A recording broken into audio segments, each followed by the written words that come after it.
Hi, it's Jessie. I'm back again, and you know, I'm I'm not real clear in my videos, and it's real apparent to me. But the thing is, I am not a teacher, not a preacher, but it's been prophesied that one day I would be, and I imagine the reason why it's been prophesied is because God's been putting a whole lot in me my whole life, but I haven't done a lot of talking about it. You know, except for recent years. I really haven't shared my faith with anybody or anything about what the Lord has shared with me. So this is my effort to pour out in order to help you to come back to Him. Um, and I know I'm not the greatest speaker, but with practice, I imagine that one day I'll get better. You know, um, with the knowledge and wisdom that I have inside of me that I've gained from the Lord, from experience, I am a pretty good match for overcoming evil and adversity in the world. And I think that I have a lot of, a lot to offer people, skills and just testimony. Um, you know, when I was little, I'm the youngest of 8 brothers and 3 sisters. And when I was little, I got tortured a lot, to say the least, okay? But the funny thing is that the people who hurt me the most never really became anything. And, in spite of them, even though I dropped out of high school, I kind of went on to get, my college degrees. Got my GD, then I got my associates, then I got my bachelor's, then I got my master's. And, I just keep on trucking. But they didn't like that very much. But of course they couldn't they couldn't hurt me anymore, and so they had to be worked over through other people. So I I learned that the enemy has a lot of power when he has you in proximity. When he's bigger than you. But even when he's bigger than you, there's still not much he can do to stop you unless you allow him to.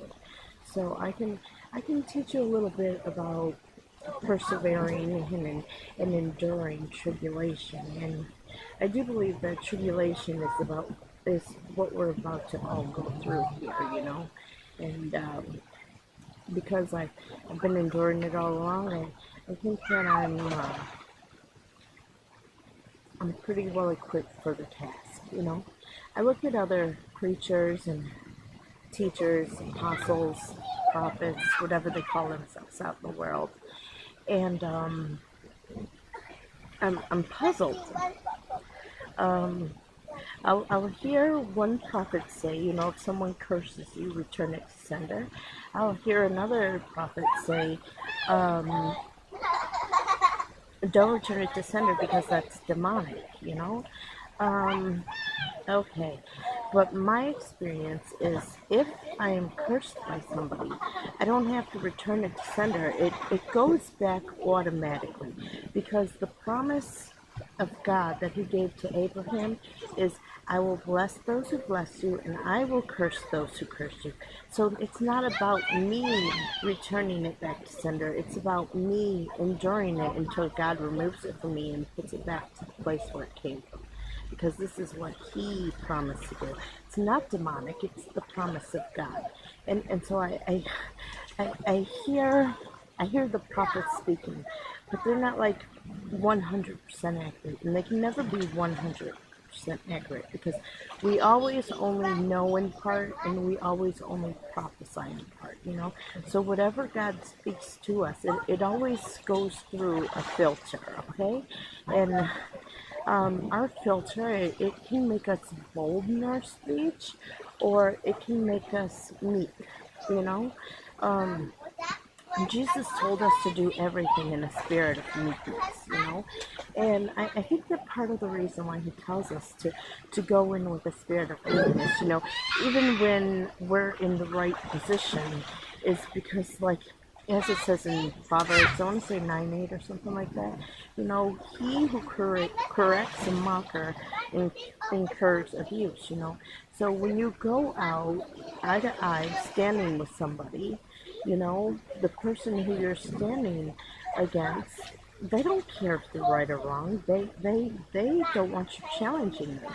So if you want to affect somebody else at all, you have to come in like subserviently, even though you're not their doormat.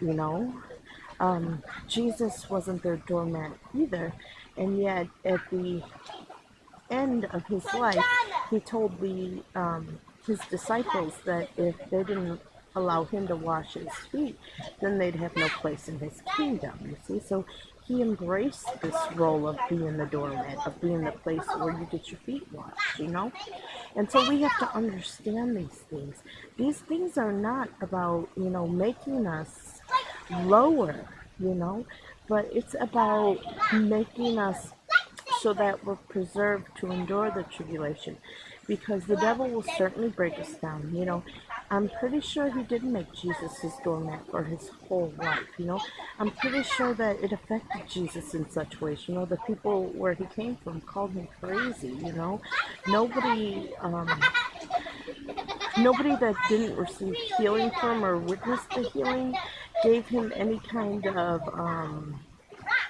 esteem.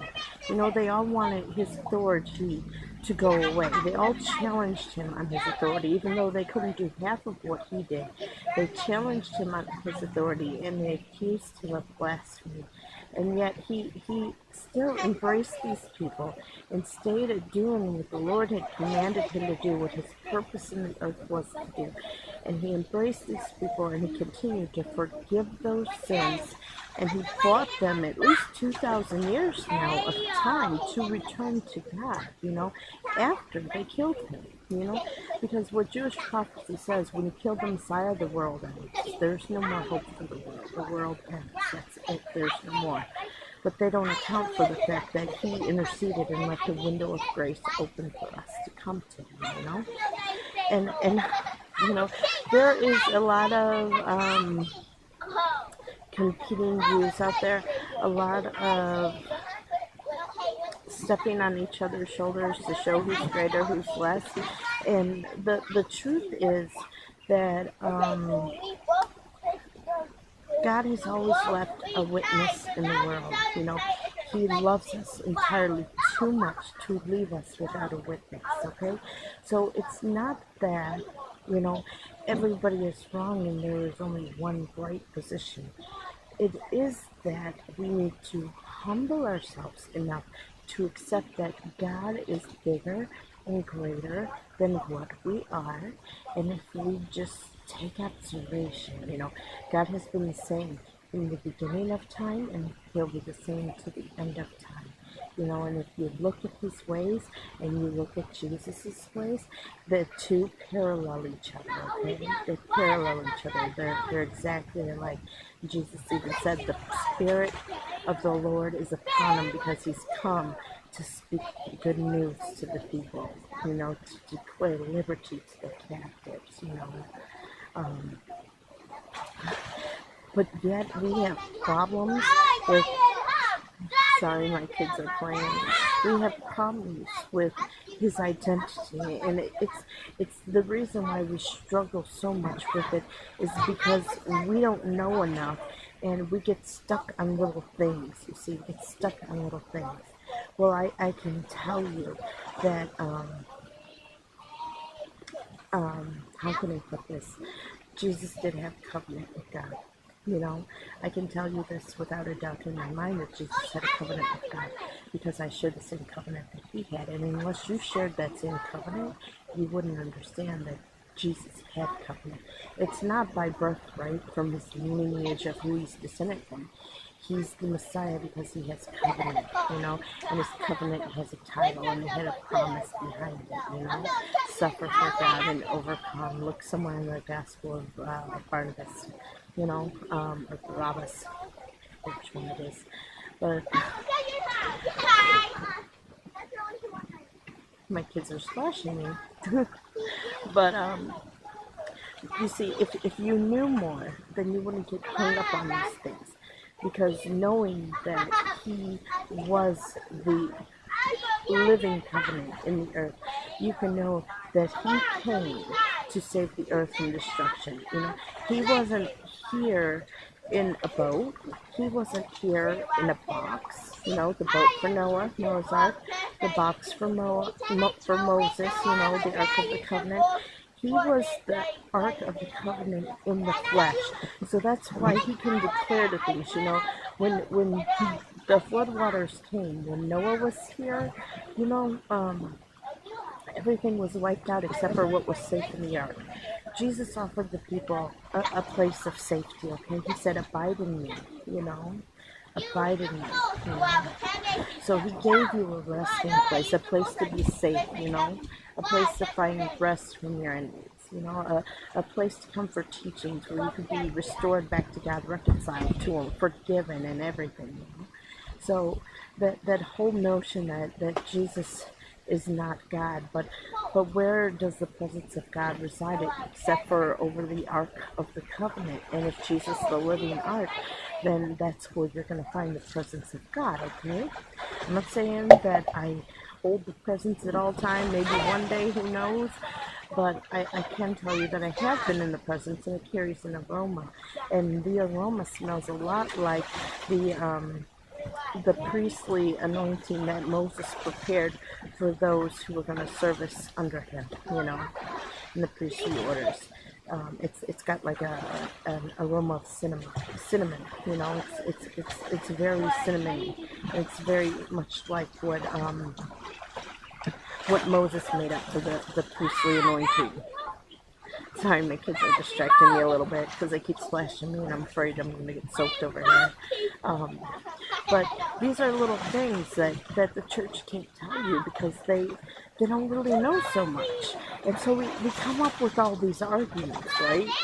Proving and disproving things. We're so stuck on arguments that we can't even get ourselves into what the truth is. But we need to lay all that stuff down and understand when Jesus said that he came to set the world on fire, he came to set the world on fire. If you're not abiding in him, I've seen the world on fire. If you're not abiding in him when that window of grace closes, don't expect to be saved. You gotta be in the Ark of the Covenant. And I'm not saying that I'm not a place of safety, but I'm not saying that I am. I'm saying that I am one that's pointing to him because he knew what to do. He died and was resurrected 3 days later, His spirit still works today, He's still working miracles today.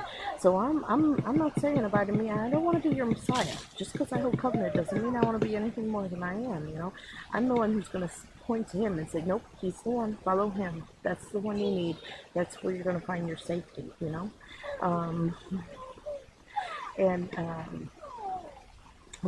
that's kind of like the best that I can do for you, I can speak with an authority because I've had the experience, I'm not knowing in part and prophesying in part. I'm testifying. It's not so much prophecy for me as it is testimony. And so though I am not quite strong in putting my words together and speaking it out to you, I believe with practice I'll get better and I'll handle this better. And as I get better, as I'm pouring out, God will pour more in. So, it's not just my testimony coming through to you, but it's the testimony of the Father above, of what he wants to say to you, to get you ready for when he comes back. Because he wants you to return to him so he can return to you. But he's not going to hold off so long for you to return to him. One day he's just going to come back, ready or not. Here he comes, you understand? So this is the time that we have to get ready for him. Because I know they've been saying, the end's going to come, the end's going to come for 2,000 years now. But here's the deal. God put a new covenant in the world. You should be prepared. Whenever he puts covenant in the world, he's going to bring destruction. Let's prepare for it. Let's repent. Let's get this right. Let's be ready for Him so that we're not all destroyed saying we got what we deserve.